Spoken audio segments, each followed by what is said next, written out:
She is a black belt Brazilian Jiu-Jitsu world champion, and she's won numerous titles, not just in the United States, but all around the world. We're going to talk to her about her background in martial arts and amongst other things. Let's welcome to the program Nyjah Rollins. Hello, Nyjah. How's everything?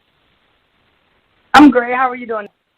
I'm doing well. Thank you for asking. And let's, again, thank you for taking time out of your busy schedule to be with us. So let's get right to it. You're born and raised in the nation's capital, Washington, D.C. So describe your upbringing in the nation's capital. Oh, awesome. Well, yes, I'm a D.C. native. I actually grew up in near Anacostia Park, so maybe about 10 minutes from the Capitol. I had an awesome upbringing. In the city. One of the things I love about, of course, Washington, D.C.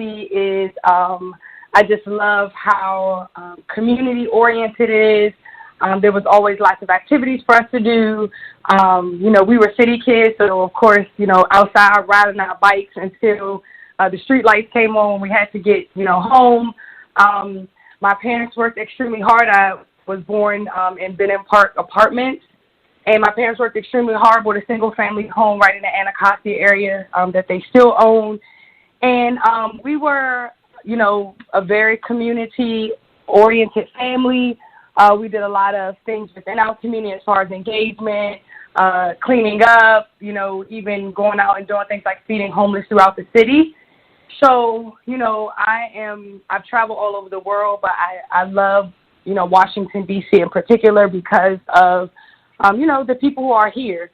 We were always rooted on, my parents, enrolled us in martial arts in Washington, D.C. at a local recreational center. And we were like the community pride. So whenever we would go to tournaments and different things like that, we had community members, clapping when we got back, stopping by just to really say how proud of us that they were. So, I've had an awesome upbringing. I went to D.C. public schools, or elementary, which has now been named as Lawrence E. Boone Elementary, was actually my uncle. And I went there all the way up until the 5th grade. So I've always gone to school in Washington, D.C. I even graduated from Trinity University, which is also in the city. I definitely love where I'm from. Awesome to hear. D.C. is one of my favorite cities to travel to, so it's definitely a lot of culture in D.C. Let's stay with the district for a moment. Were you influenced by? We know D.C. is a city that it's about politics and just the day-to-day of making decisions. Were you influenced by the politics in the nation's capital? To be honest, not really. My parents have a completely different beat. I would consider pretty militant parents, and even though been around the politics, I was very aware, what was going on. I was, even as a young person, knowing the importance of voting and going out to have your voice heard, being involved for whoever the leaders are, your community. I knew what it looked like to have a community leader who was actually advocating for you. So, with all of that, I think, since a young kid, I was very aware of what was happening within the district. When my parents are always those who say, you have your politicians, but you also have, your personal power, what you can do within your community. And that was kind of, the way that we were raised. All right, solid. It's good that you had a great upbringing and your parents allowed you to, always give you differences of opinion. And you mentioned about your parents getting you involved in martial arts at a very early age. So what was your, can you go into, let the listeners know in detail what your introduction was like into not just sports, but just martial arts in particular? Well, it's really funny. I always laugh because as a martial arts instructor, I always have, the student who comes in who was just like me. Like, I don't want to take martial arts. I'm only here, because my parents are forcing me to take martial arts.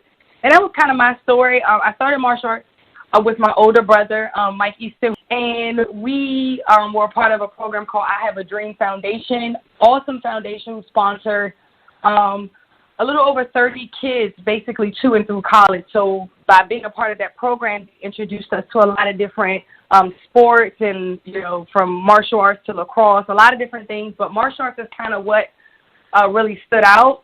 My brother had a severe learning disability and was kind of having some issues in school, so the program recommended martial arts for him. And we both went to the same school at that time, and I was kind of getting picked on in school. I was I'm still a very non-confrontational person. And, my dad was like, she, really needs to have some confidence, as our kids, in the time that we grew up in D.C., in the 80s, early 90s, there was a lot of things that are also happening as our communities were also going through a major change. And, my dad was like, I want to feel confident as a young lady as you walk to and from school that you're able to effectively protect yourself. So with that being said, my parents enrolled me in martial arts when I was about 7 years old. I literally faked a stomach ache every day that I had martial arts. I would start like the night before, like my stomach's hurting. I knew martial arts was coming the next day. And, my parents are very specific when it comes to like when we start things, we finish them. I started at Simba Do James at a local recreational center that was at the school that we went to. And I remember like back then it was only like $10 a month per family. So it was like something that was super affordable for my parents. And over time, I would say maybe after about 2 years when I realized, like, my parents are not going to let me quit martial arts, I have to keep taking this. My dad said you can either enjoy what you're doing right now and really kind of go all in, or you can just complain, but you're going to continue to take the martial arts. And I think once, I realized that, I said, okay, let me, really try to enjoy it. And I just had a knack for martial arts. Super flexible, very athletic. So I was extremely fast, and I caught on to the techniques, really well. So really within like my, I would say like moving into my third year of martial arts, I started to show some skill and advancement. And, once I built that confidence, it's really been, all from there. We're going to get more into martial arts in just a moment, but before your parents got you involved in martial arts as well as your brother, did you participate in any sports growing up, or was it just martial arts from the jump? Well, we've always kind of had like a martial arts.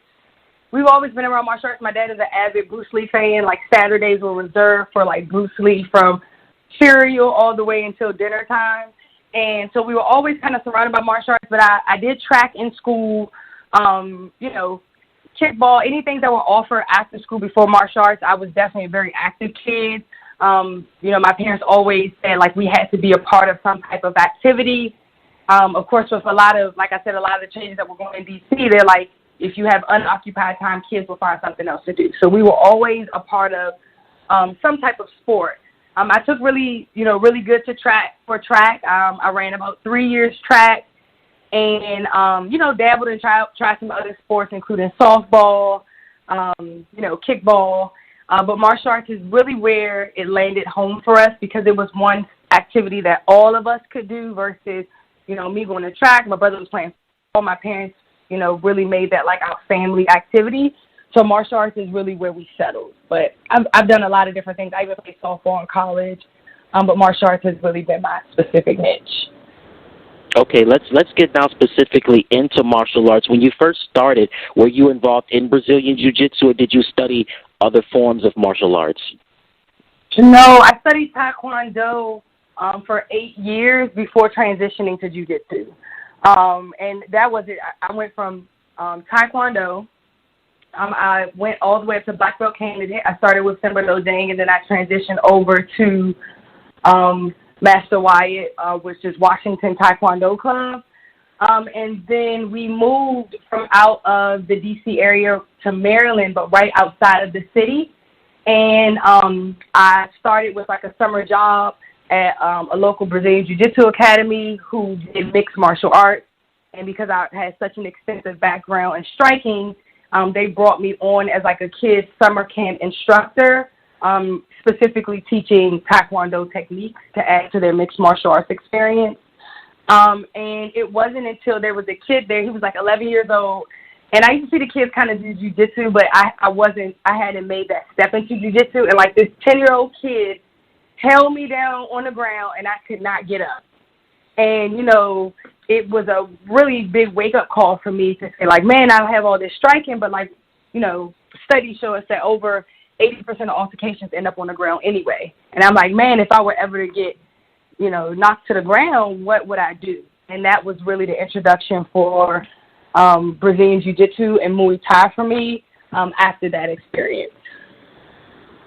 Wow, you brought up some very interesting forms of martial arts that you've studied. That's Taekwondo, Jiu-Jitsu, Brazilian Jiu-Jitsu, and also Muay Thai. And we know, I've known from being a fan of it during the years, and also knowing people that have practiced it, it's all different origins and different fighting styles. Can you explain to the audience out there the differences between Taekwondo, Jiu-Jitsu, Brazilian Jiu-Jitsu, and Muay Thai?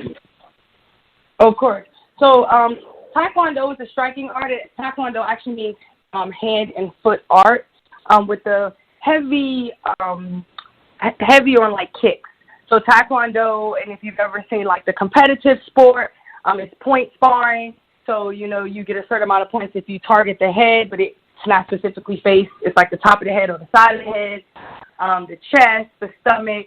So it's a very traditional style of martial arts, and that is where I started. So it's only striking in Taekwondo. They have a lot of katas, also known as forms.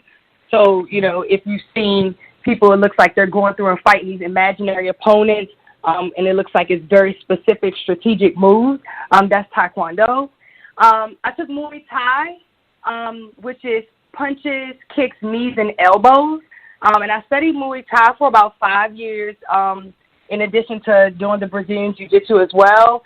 And Muay Thai has a lot of similarities to Taekwondo, except I think that it's a little more, as far as like street self-defense, it's a little bit more effective because you can use more points of the body. Elbows and knees are some of the most vicious strikes that you can do. So Muay Thai, which is originally from Thailand, and I didn't say this before, but Taekwondo is originated in Korea. Now I studied Brazilian Jiu-Jitsu, which is like a mixture of wrestling, because you're trying to take your opponent down to the ground, but you're also trying to submit them through joint manipulation, so arm locks or knee locks, but you can also do chokes, cutting off the air supply. So if you could think of like if a snake were to do like martial arts, I think Brazilian Jiu-Jitsu would kind of describe what that's like. And it can kind of look like, two people rolling on the ground, but you're exchanging moves and positions. And Brazilian Jiu-Jitsu I love, and I think why I really focus in on that art is because even if you're a much smaller opponent, angles and leverage, so it doesn't necessarily depend on strength, even though that could be, a plus, but it allows you. For me, a very small person, I actively train with, partners who are over 200 pounds and was able to maneuver and move and adjust and, submit people who are much larger than me. And that's where the Brazilian Jiu-Jitsu is. Jiu-Jitsu, I would say it's the same because I study with an American instructor. We say we take Jiu-Jitsu, but it still stems from Brazil. And then I've also done Judo as well. And Judo is the art of taking down another opponent through throws or takedowns. And mixed martial arts is really a combination of all of those different martial arts put in one. So I've trained specifically in MMA, but I've also trained specific styles that are part of the mixed martial arts curriculum. Oh, wow, that's very vast, and thank you for explaining that. Well, what is the origin of where is Judo originated from? Japan. Okay, interesting. Yeah, Okay, let's Judo stay with originates in Japan.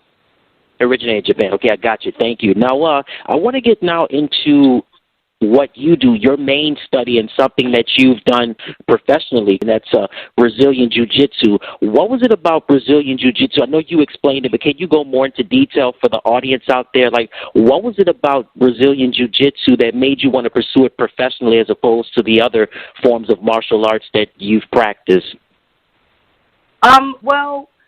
With Jiu-Jitsu, I feel like the community that I joined really just offered a lot of different opportunities. Jiu-Jitsu was still, I would say, relatively new within America, so it was, I definitely think it went through a phase where it was something very new to everyone and people wanted to be a part of it. Brazilian Jiu-Jitsu challenged me in a different way because I felt like, even as an athlete for a lot of the other styles of martial arts that I did, Jiu-Jitsu was the most challenging for me because you have to be calm in some of the most difficult and uncomfortable spaces.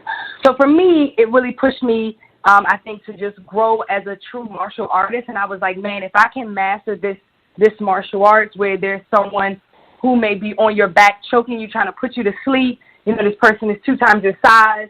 It challenged me in a different way than Taekwondo did, and the other styles of martial arts. It also allows for a lot of creativity. So I am a very petite person, 125 pounds.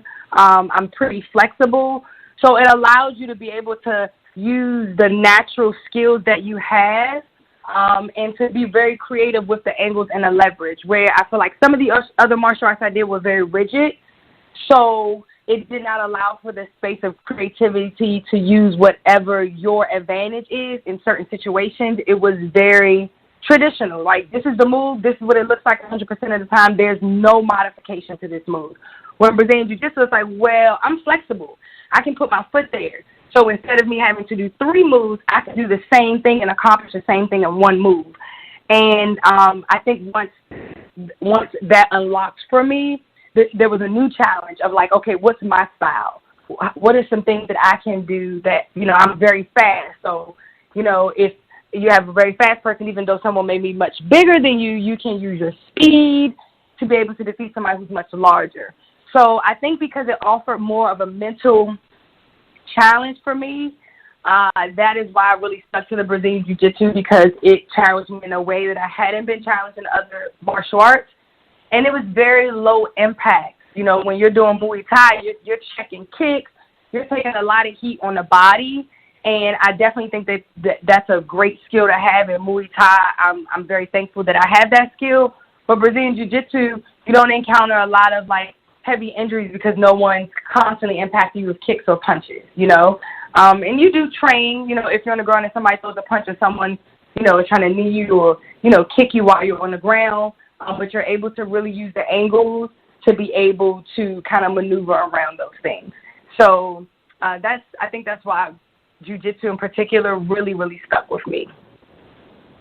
Okay, let's stay with Brazilian Jiu-Jitsu for a moment now. From watching UFC and various MMA events and kickboxing and various forms of martial arts over the years, I noticed that in Brazilian Jiu-Jitsu, the way to basically, as you mentioned earlier, you neutralize your opponent through a lot of submission holds and a lot of takedowns.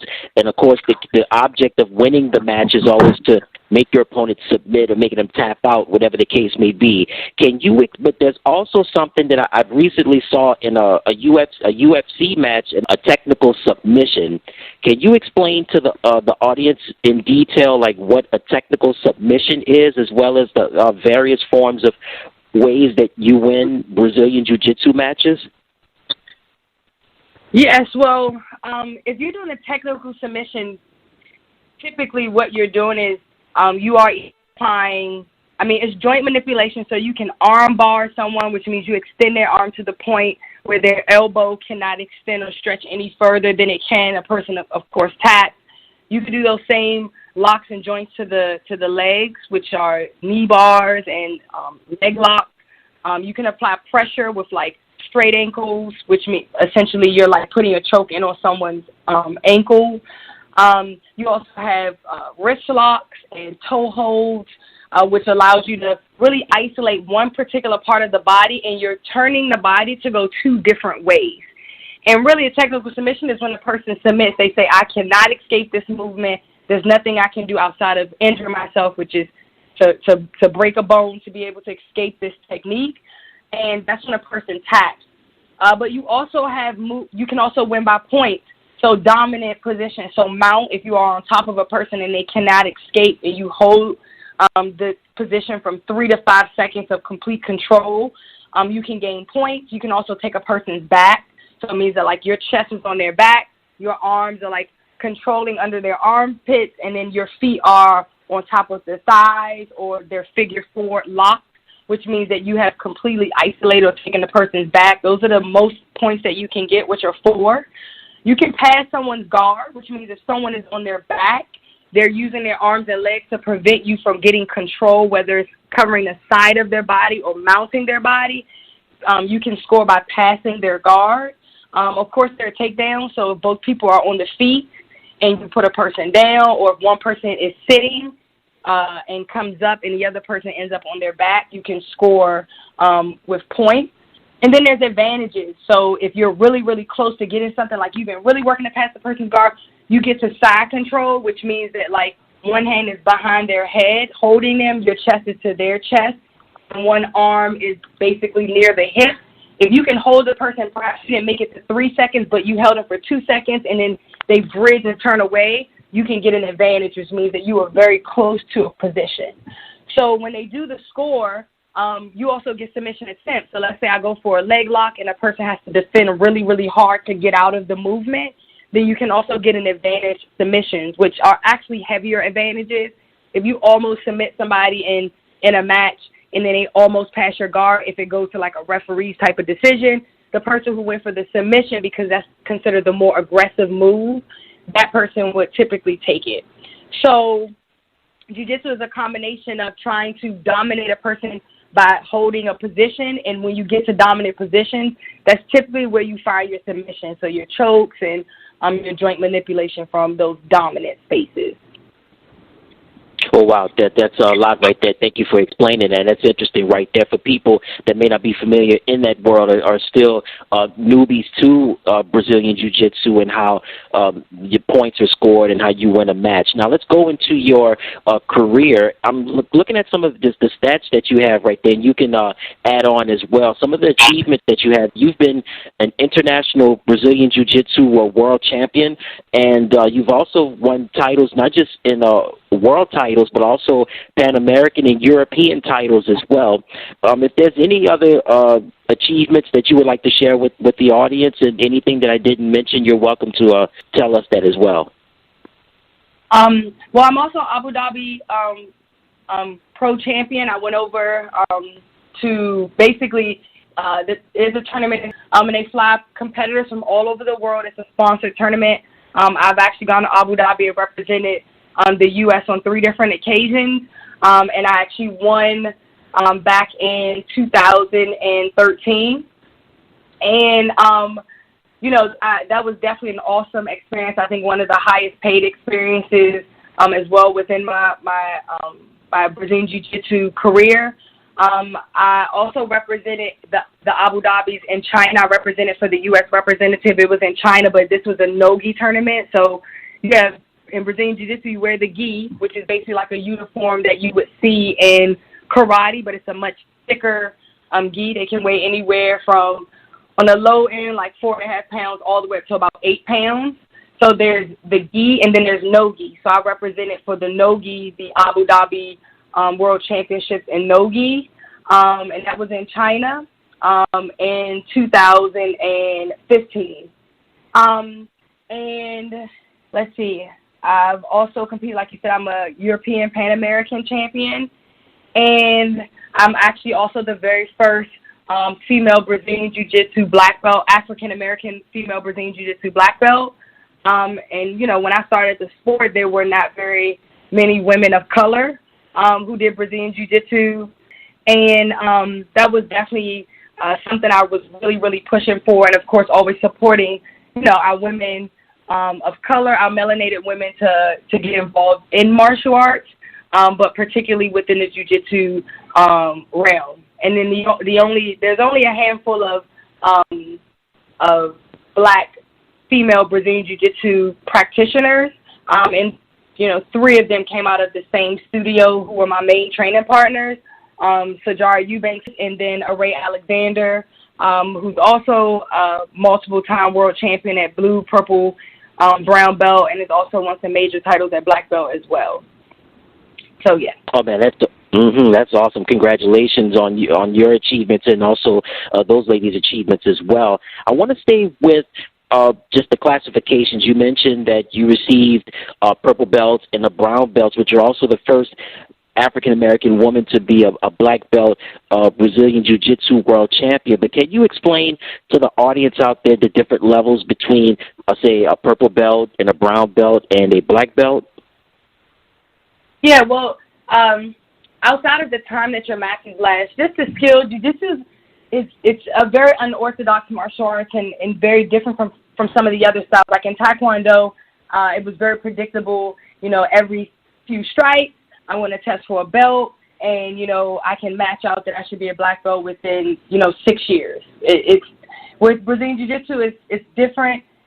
There's only 5 belts. You have white belt, you have blue belt, purple, brown, and black. 6, and then the last belt is a red belt, where there are only about 6 people ever in history to achieve the red belt. And really between the belts, white belt is considered beginner, blue belt is intermediate, kind of where you start to those jiu-jitsu pieces or your game really comes together. Purple belt is just another level of intermediate, but you can have some purple belts who've been training for 7 years, which, very, very skilled for a long time, because there were not enough female black belts. When I started, brown and black belts were put together. So you may have a female who was training jiu-jitsu, and she may have been a black belt for 10 years, black belt alone, and then you have a brown belt, someone who just came from purple belt, who may have been training, jiu-jitsu, let's say they're on a fast path. I got my purple belt within about 3 years, which is considered pretty fast. Most people reach the purple belt status anywhere from like 5 to 7 years of training. But like for me, when I went from my purple belt to my brown belt, I've been training jiu-jitsu for about 4.5 years. And then like my first opponent I had was like a 5-time black belt world champion. So for the ladies, at one point, everyone was kind of tossed in there together for the brown and black belt, but it's a vast difference in just the skill level between brown and black belts. Basically, when you get to the black belt, your matches are 10 minutes, and everything goes. There aren't too many submissions that are illegal. In the gi, heel hooks are illegal because it torques the knee. But at the white belt and the blue belt level, as far as the type of submissions that you can do, basically all chokes are open, but when it comes to like wrist locks and leg locks, we don't allow that for the lower belts, just because those moves can be very dangerous. So once you start getting to the brown and black belt level, you can start to do wrist locks, you can do toe holds, which is just small joint manipulation. White and blue belts can do arm bars. Really, that's one of the only major locks that they can do, because the other ones can be very dangerous. Oh, wow, that's interesting right there. Again, giving us some great tips on that. And I wanted you mentioned about that you represented the United States competing in Abu Dhabi. Now, we know that all around the world that Brazilian Jiu-Jitsu or just martial arts is really big. It's something that a lot of those regions, they pride themselves on making martial arts very popular and putting it out in the forefront. Can you tell me the differences between how America reacts to Brazilian Jiu-Jitsu as opposed to your experiences traveling in other countries? Yes, of course. Well, Abu Dhabi in particular, it's like a requirement in a lot of schools. So kids, they bring a lot of Brazilian. My brother actually went to Abu Dhabi and taught for 2 years. And it is very welcome in that country that part of kids' day, they take Brazilian Jiu-Jitsu. It's a part of their curriculum. Every student takes it. And there's so many, martial artists who've been offered so many opportunities where you're a full-time employee with benefits and health care in Abu Dhabi. So kids take it over there, and, it's nothing to see, people walking around with their, jiu-jitsu gis. And it's the same, not to that extent, but when I went over to China, a lot of kids took martial arts. Jiu-jitsu was still one of the newer martial arts to surface over there, where it's not something that students were taking necessarily in school. And, here in the States, I teach for a charter organization, and my husband is piloting a mixed martial arts and Brazilian Jiu-Jitsu program. We came up in the same martial arts academy, and he pilots a martial arts school. And I think it's just kind of making its way into like a possibility, because martial arts does offer so much discipline, but Brazilian Jiu-Jitsu is very low impact, where it's taken relatively well by schools because kids aren't necessarily throwing punches or kicks. Relatively, it's looked at as a self-defense martial arts like what happens if a kid, is knocked down to the ground, or if a young lady is in a situation where someone is trying to violate her, right? So the Brazilian Jiu-Jitsu, within our organization, is awesome. The school has been very receptive to the martial arts. Kids are graded in martial arts the same way that they would take tests if they were in a martial arts school. They go through the belt system and the ranking system, and they also participate in tournaments.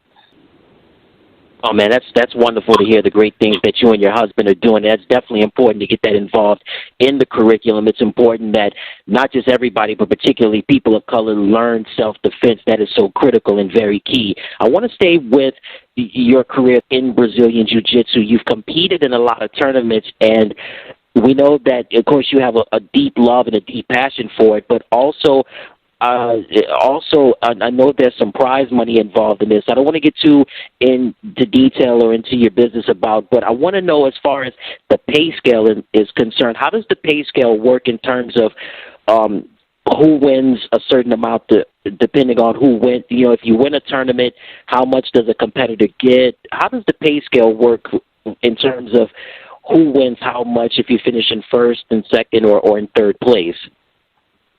Well, it really varies. Abu Dhabi pays the best.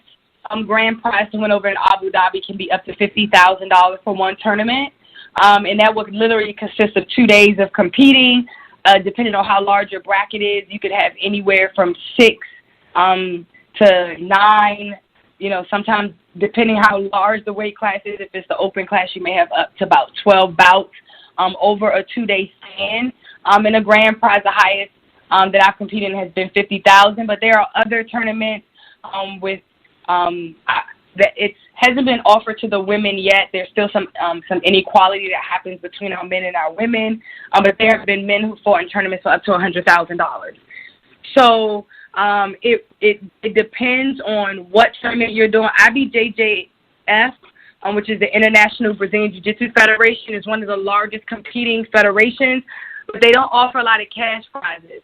So you can be a professional, but you really are just winning a title there. And by winning a title within the organization, some of the organizations that actually pay out of pocket will have you to participate because what you've done at JJF. I've done some team tournaments where collectively as a team was up to like $30,000. I've competed in Vegas and did a tournament where it was about $7,000, and I fought 4 different matches in Vegas. So it depends on the organization. NAGA is a relatively large organization. Grappler's Quest is one of the larger American organizations, and typically for their professional divisions, pay out cash. I've also done like some super fights, and a super fight is a specific fight set up against one person from one academy and one other, so you don't fight any other people. And I've done super fights where the cash prize has been up to $5,000 for one fight. So it depends on who the sponsors are. I've also had sponsorships with On the Mat, with 12P Live, and even within your sponsorship as professional athletes, when you win your prize, your sponsors will also sometimes match your prize by 50%. In addition to covering all of your travel. All of the international travel that I've always had a sponsor. So I've traveled to Europe, Abu Dhabi, Canada, all these different places where I didn't have to pay. And on general though, cash prizes for black folks at smaller tournaments is $1,000. So if you win your division, you can earn $1,000, and most events pay cash. Okay, awesome. That's interesting to hear about how that works on an independent level in the world of Brazilian Jiu-Jitsu. In your career, can you take us through a fight day? Can you just take us the steps that you go through, not just the physical, but the mental preparation of what's it like on a fight day? Oh, yeah, of course. One of the things I really worked throughout my martial arts career, like I told you, when I first started martial arts, I didn't even like it for the first, 2 years. And I think it was just a lot of anxiety. My dad was always big about, you got to let the tiger loose because I can, one of the things I worked through is, holding myself back when it comes to, competing. And I think just because I had a lot of anxiety around that. For me, though, I normally wake up early, On competition days, I don't do any type of working out. On a typical day, I may get up, I may have a light breakfast, depending on what my weight is. There was one time, for about 6 years of my career that I typically had to cut weight, and on average, maybe about 10 pounds before a person who has I've a lot of muscle mass, so very little fat. So 10 pounds for me is a lot of work. So depending on where I am in my weight, on average, having a very light breakfast, wake up, and I do a lot of meditation and visual matches where I'm going through what my game plan is. And, for those of you who don't know what a game plan is, you have what's your bread and butter techniques. You actually look at some of your opponents, knowing okay, this person is a takedown person, or this person has this submission. When you get to the professional, area, there are signature moves that people do, and it's shown if a person gets to this move or if a person gets to this technique, there's very little chances of escaping or getting out of this particular move. So we have game plans that you have what are your movements and what essentially is the perfect match. So I'll just do, one of my favorite people to, listen to. I'm from D.C., so I love go-go. I feel like go-go is really war music. It has a lot of African drums, so it's a type of music that really gets me amped up, that I find a lot of comfort in. I love Chuck Brown, CCB. I love, Mumbo Sauce, go-go bands who are from the area, and it kind of helps me to kind of cure some of that anxiety, kind of get me sweating and moving. I typically will get to the venue within 2 hours of competition time.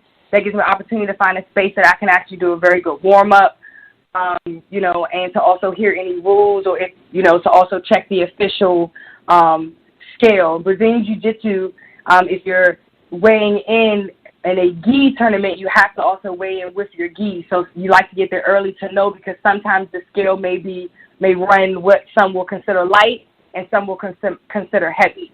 So you want to get there enough time to say, okay, let me weigh in, because let's say I'm half a pound over, I may need to run or sweat to make sure that I make the weight. Or, I may need to switch gis, and instead of wearing my 6-pound gi that has all my patches on it, I may have to put on a 4-pound gi to be aware of what, my weight is on the scale.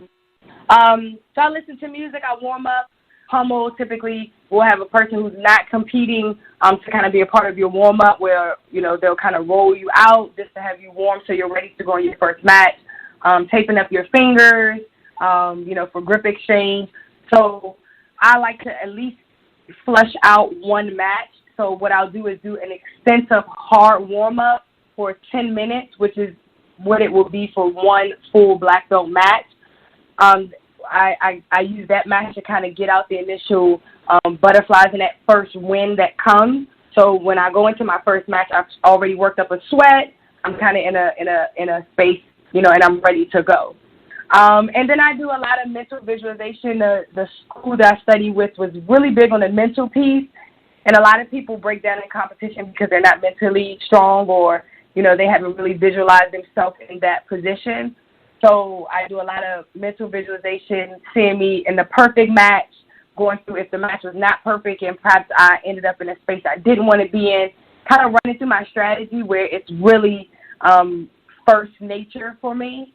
And, and then I'm ready to go. I normally take a shot of honey maybe 10 to 15 minutes before stepping on the mat, just to kind of give me an energy boost, and shake hands, and then we go. Wow, that's interesting right there.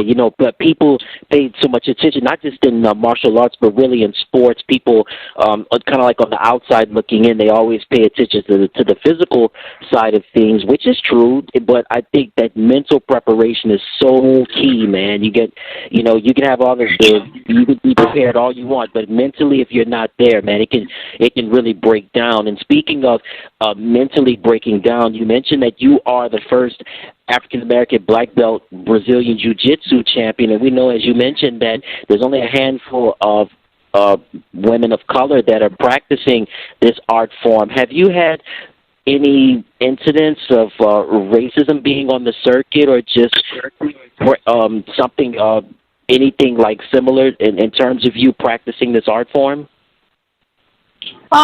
Yes, and it's interesting because I'm the academy that I trained with and came through the rankings with. We were a minority team, so literally we produced the most. We produced the most, people of color. We produced the most people of color who've actually achieved black belt. And it's interesting because, typically we travel together. I've never had to be in a situation where I had to travel alone. And we've always kind of gotten looks.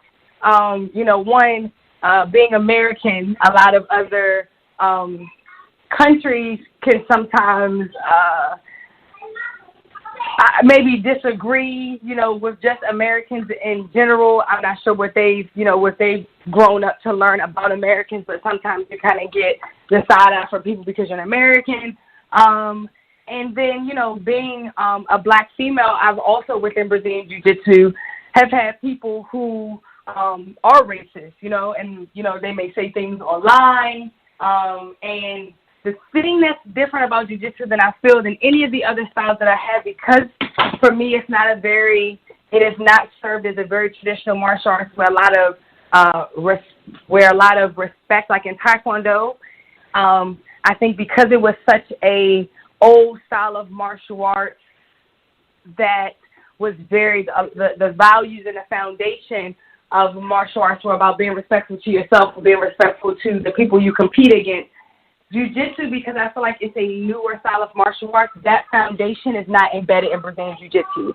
So you get people to say some, extremely racist things, and even if it hasn't been to me, it's been to my teammates describing, we have a very aggressive style, but of course, comparing people to primates and different things like that because of the stature of people, how large they are. So there's definitely been some people to say some things that were, that were racist.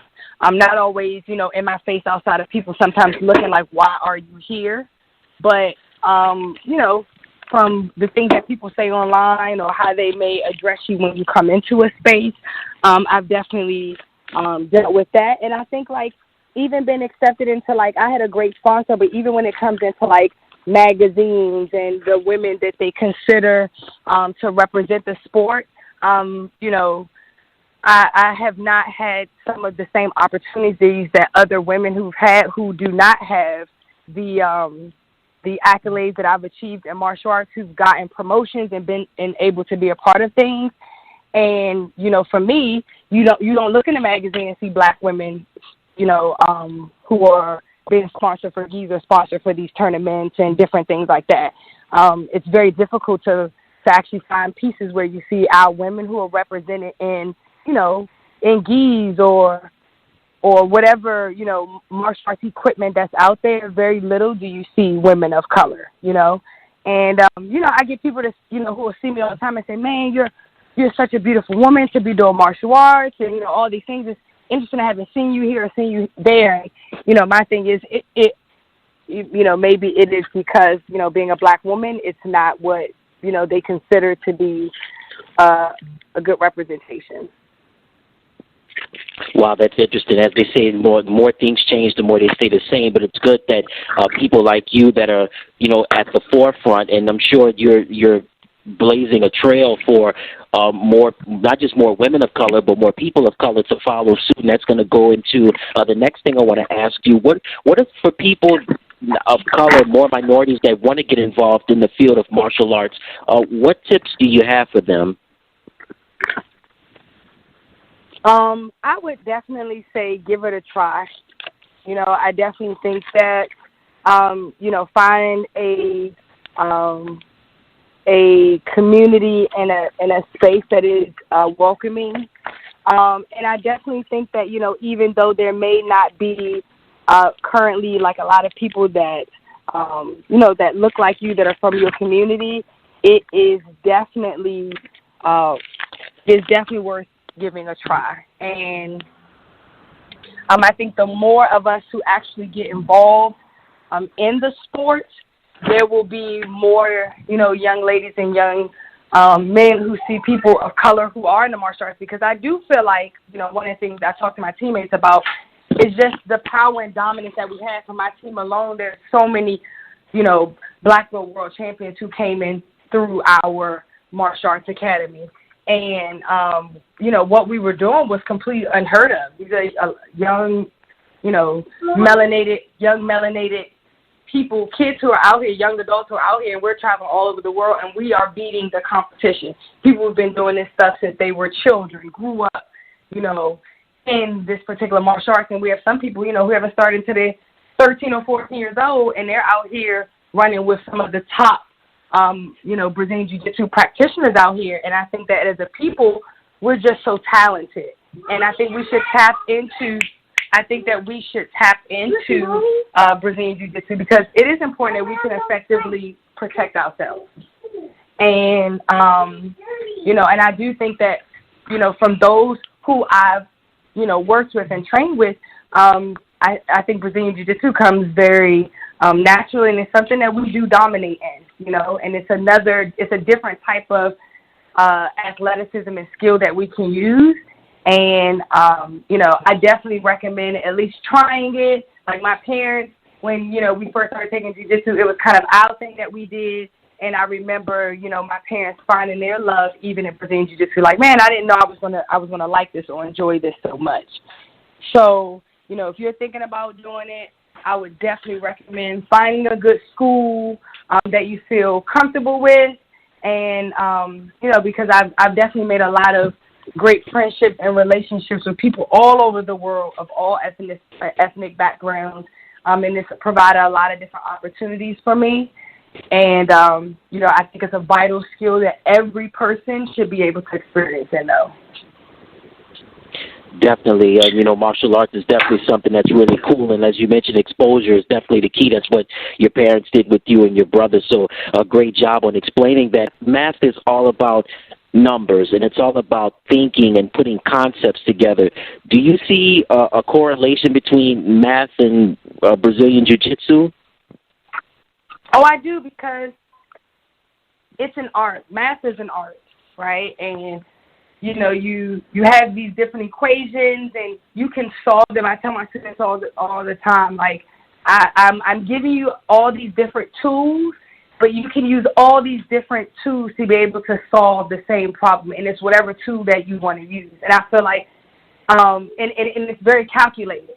And I feel like it's the same for Brazilian Jiu-Jitsu. You have all these different tools. You get to use them and chop them up and put them in any order you want, and you'll still breed the same result. And it challenges you in a way, because for me, math is like a puzzle, right? And you're solving equations. I tell my kids, it's like a puzzle. This piece goes here. This piece goes here. She may have added, you may have subtracted, but at the end of the day, we all got the same answer. And I feel like jiu-jitsu is that too. It's a puzzle that you're trying to fit in and you're trying to complete. And, the puzzle pieces may be different every single time that you get out there and compete. Your opponents are different, but, you can still use all those different tools that you have and overcome, whatever the situation is. And it requires you to think. I think jiu-jitsu is a thinking sport, and you have to think in the moment when you're in a very uncomfortable space. Somebody may be on your back and they're about to choke you, and you have 60 seconds, and it's like, 60 seconds, what tools do I have in my belt right now to be able to not only get out of this position, but to be able to dominate and to finish? And it has a lot of similarities with the creativeness, with the math, and I think that's definitely why I've really taken to that particular subject. All right, fair enough. Great explanation right there. And Naija, great job. And again, thank you for taking time out of your busy schedule to be with us on the show. Tell the audience out there, where can they find you on social media?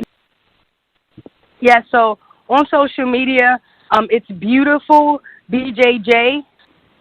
Well, you heard it from her. She's Naja Rollins. She is the first African-American woman to be a black belt Brazilian Jiu-Jitsu world champion. She's also a game changer as a math teacher. Naja, thank you so much for taking time out of your busy schedule to be on the program. Thank you so much. I really appreciate you reaching out, and thank you so much for the opportunity. This was awesome.